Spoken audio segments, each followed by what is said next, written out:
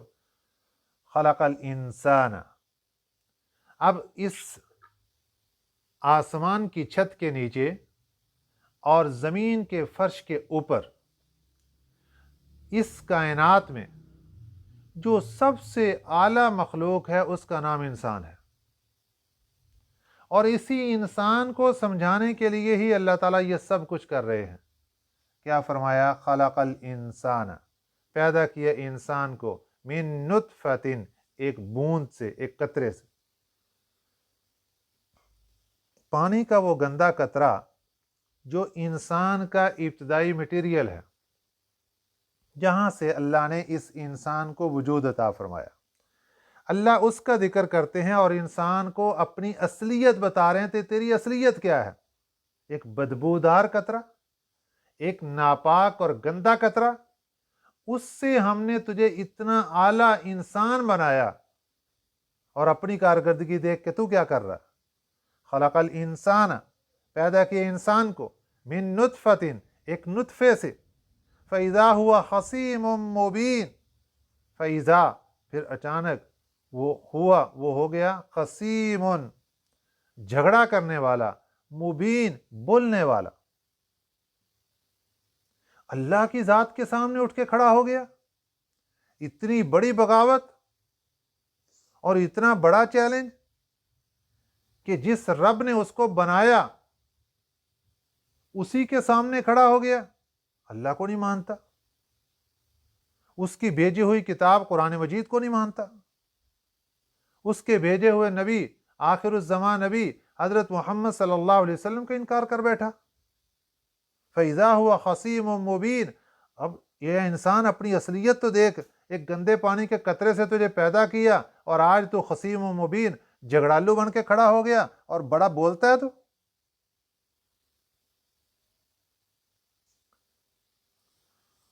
یہ جو آیت مبارکہ ہے، اگر اس میں دیکھا جائے تو ایک مسلمان کے لیے بھی بہت بڑا سبق ہے